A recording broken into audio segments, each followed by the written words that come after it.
Hello, I'm Langston and I'm back on my channel Military Election Forecasting. Today I'm going to be giving you guys my final prediction of the 2024 Senate elections. Make sure to check out my live stream later on today. I know I sound like a broken clock. I keep bringing it up. But regardless, make sure to check that out. I'm going to be doing a live stream analyzing the election results for you guys. So I'm going to first start with the likely states for Democrats, and we have quite a few. So first, I have New Mexico, I have Virginia, I'm also going to do Pennsylvania, Nevada, as well as Arizona. So I could see Nevada, Arizona, and Pennsylvania all being under 5%. They're the most competitive of these. In New Mexico, I do expect for Martin Heinrich to do outperform Kamala with Hispanic voters, and I think that he'll also do very well with educated white voters in New Mexico as well. So that's going to give him a sizable victory. And Virginia, you're going to see better black turnout on election day. Tim Kaine is probably going to outrun Kamala by practically everywhere except maybe the black areas of Virginia. But regardless, like he's going to do very well in Nova. He's going to do, I think, a little bit better than Kamala in the rural areas. So I think that he'll probably win by like 12 or 13. Hung Cao has just really alienated himself from the educated populace, the educated moderate voters in Virginia. In Pennsylvania, I'm trying to think.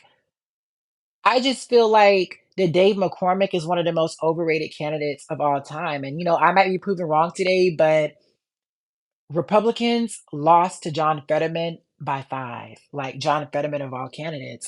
So when you're looking at those circumstances, I do expect for Kamala to win Pennsylvania. I think most people do. I do. I think that he's going to outrun Kamala everywhere except maybe Philadelphia. But beside that, like I think he's going to do better than Kamala in Allegheny. He's going to do better than Kamala in the suburbs, and Kamala's already going to outperform Biden's numbers in the suburbs. He's going to outrun Kamala tremendously in Scranton and Allentown, the working class parts of the state, Erie. So realistically, I just don't realistically see too dramatic of a path for Dave McCormick. Like he's gonna underperform Trump in the rural areas. I think he's a pretty strong suburban candidate for a Republican, but against Bob Casey Jr., who is historically good in the suburbs, I still think he's gonna underperform Donald Trump. So yeah, that's that. Uh, and in Arizona, I think that Ruben Gallego is going to win by like five and some change. Like, I think Republicans, at least in 2024, have a floor in Arizona. Like, I don't think that they're just going to get blown out. They could because it's a lot of moderate Republicans in Arizona that are still voting for Trump. So, if you really see like a whole bunch of them turn against Trump, because what you're seeing is 5, 10, 15% of them peeling away. But if you see just a complete collapse for Kerry Lake and Donald Trump, like Donald Trump and Kerry Lake could get just steamrolled in Arizona in terms of that's something we saw in 2022. Like I knew Mark Kelly was gonna win, but when I saw the margin, like I was appalled. Like losing Maricopa by 100,000 votes, I'm like, oh shit. Like, so that's what I'm trying to say. Like, how bad is Kerry Lake really gonna do? I feel like I might be overestimating her, but it's like, okay, Kerry Lake only lost to Katie Haas by 1 point. But to be fair, Katie Haas was a really, really bad candidate. So it's like, how bad would Carrie Lake have lost to a better Democratic candidate? Like if she lost to Katie Hobbs, yeah, I'm trying to say like Ruben Gallego is a lot stronger of a candidate than Katie Hobbs. Like Kamala Harris is a lot stronger of a candidate than Katie Hobbs. So that's you get the denominator of what I'm talking about. Like, but to be fair, I think there would be some moderate Republicans who vote for Ruben Gallego who won't vote for Kamala, but I don't think he would do that much better than Kamala in the educated areas of Phoenix. Like I think he'll outrun her by a couple of points, but I don't think it's going to be dramatic. But I do think he's going to outperform Kamala in the Hispanic areas. Maybe on some of the Native American reservations, but those do make up a quite small chunk of the electorate. In Nevada, I've always said this race is going to be closer than people expected. Like I do expect for Catherine Cortez Mass. For why do I keep saying CCM? I do expect for Jackie Rosen to win. Clark by 20 or not, I'm sorry, by like 12 or 13. I think that she wins Washoe by like 6 or 7, maybe pushing 8. I don't think she cuts the margin in these rural areas. Like I think she'll do a little bit better. But regardless, I see that as like a 5, maybe 6% victory. I could see this going down under 5%, but I'm gonna bet on her winning by um a little bit under five, a little bit over five. So the likely states for Republicans, I have Missouri as well as Florida. Josh Hawley is going to underperform Donald Trump everywhere. He's going to do worse than Trump in the rural areas because every Republican does worse than Trump in the rural areas for the most part. And he's just so extreme. Like he's going to do bad in the suburbs of Missouri. Republicans didn't even win this by more than 15 in 2022. So I think he wins it by like 12, maybe 11 at the, maybe like in a best case scenario for Lucas Combs for like 9 or 10. But I think it's going to be like 11, 12, maybe 13%. But I do believe it's going to be under 15%. In Florida, I don't see a path for Florida Democrats. I do want to say they have started building momentum in terms of, ballots cast in person and, mail-in ballots and et cetera. A lot of Florida Democrats are going to vote on election day. But regardless, I don't see how DNP could even get this closer than 3 points. I do think that her being a Hispanic candidate can help with some of the Hispanic and Latino shifts. I think Kamala being on the ballot will help Democrats with black turnout in Florida, activated Haitian American community, activated Puerto Rican community with the trends of educated white voters in the suburbs. Democrats can keep the state stagnant, but they have to improve dramatically with the Cuban vote. And that's something I don't see happening. So with that, I do expect for Rick Scott to win, by I'm gonna say 4 or 5, maybe six. I could see this easily being lean, but I'm just gonna keep it as a likely margin because I think it's likely in terms of probability. And Tim Scott has always did a little bit better with Hispanic and Latino voters in all of his race. He is up against a Hispanic and Latina candidate this time, but some things just never change. So now I'm gonna move on to the lean states for Democrats, and we just have two. We have Wisconsin as well as Michigan. And, in Wisconsin, I expect for Tammy Baldwin to win this race hands down. Like, it's a lot of people who are just so confident that she's just gonna lose. And it's just like the numbers don't number. Like, you know what I'm trying to say? Like, the math ain't mathing because it's like if Kamala loses Wisconsin, she could easily lose Wisconsin. I've always said that from day one.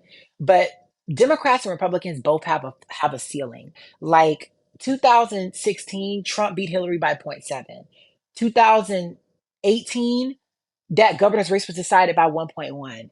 2020, the margin was zero point 0.6. In 2022, the margin was 1 point in the Senate race. So you get the point. Like Kamala is only going to lose Wisconsin by so much. Like I think that her ceiling, I think like her floor is a point 0.8 loss. I think that Trump's like floor is like a 1.1 loss. Like because it's like even if you bomb a black turnout in Milwaukee, like you don't get the numbers of young voters, and you really lose ground in the working class parts of Wisconsin. It's like okay, there's still like a point 0.8 victory for the opposition. Like, so you get what I'm trying to say? Like, there just isn't that big of a range of outcomes in Wisconsin because the state is there's so many trends happening at the same time. They balance each other out, and they only move the direction. They only move the needle a little bit. But she's gonna do better than Kamala and Dane.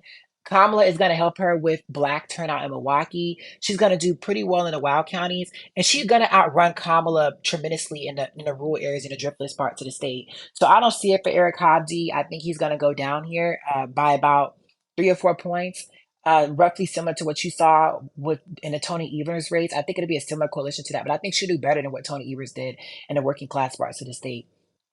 In Michigan, Alyssa Slotkin, I can see her underperforming Kamala in this race. Like, I think she's being very overrated. I've said this from the jump.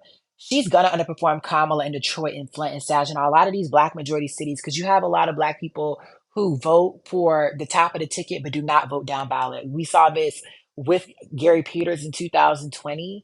So I think that you could see that happen to an extent. But regardless, like turnout in Detroit is through the roof. Turnout in Flint is through the roof. Turnout in Saginaw is through the roof. She's gonna get the trends in Western Michigan. She's gonna get the trends in Oakland.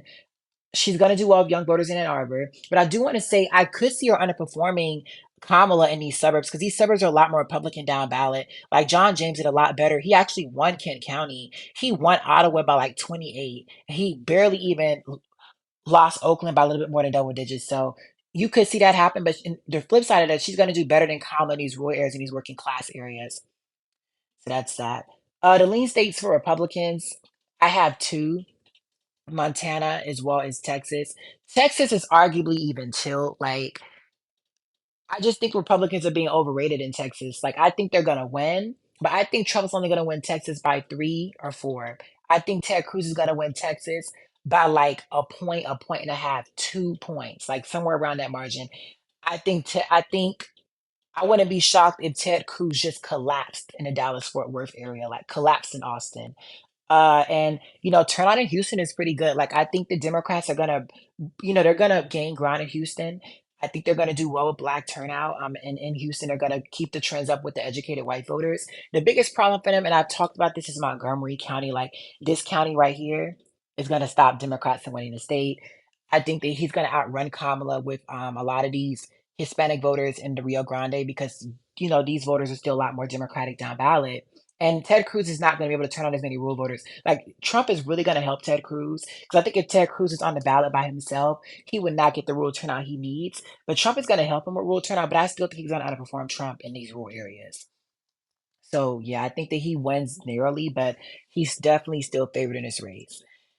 In Montana, like John Tester, I could see this being a Susan Collins victory because Montana's a very libertarian, very pro-choice state. Like if Montana had ranked choice voting, John Tester would be in a really good position. But it's like 50-50 race. Kamala's going to get blown out in the state. She's not going to get blown out as much as the polls were expecting because I've been seeing these polls having her losing by 23, 19, 20. It's like, damn, Hillary Clinton even lose by that much. Like, I think that she's going to lose by 16, 17, maybe 15. But, what I'm trying to say? Like, I don't see how he's going to outrun Kamala by that much. He could. He could, considering that you saw Susan Collins outrun Biden outrun Trump by as much as she did. So I wouldn't be surprised. But again, you get the point of what I'm talking about. A state I forgot to mention was Maryland. Maryland, people act like this state is going to be so competitive. Larry Hogan is running up against a black candidate in a state like Maryland, like with Baltimore MPG, like I don't see this being under 15%.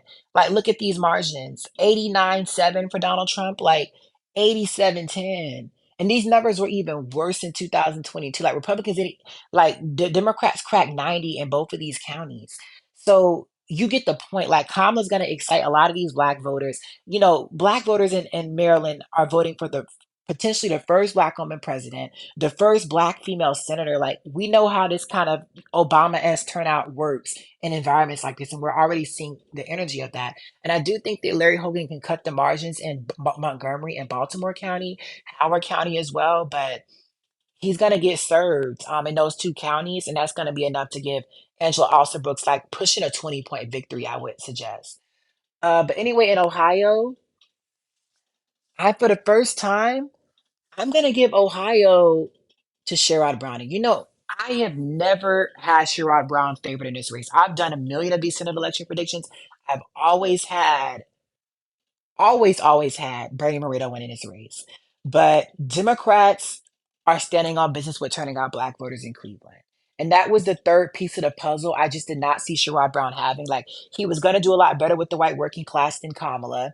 He was going to do cut the margins in rural areas. He was going to get the trends in the suburbs, but the black turnout in inner cities, that was the third key that I just did not see happening. But it's happening. Like Democrats are doing their job with that.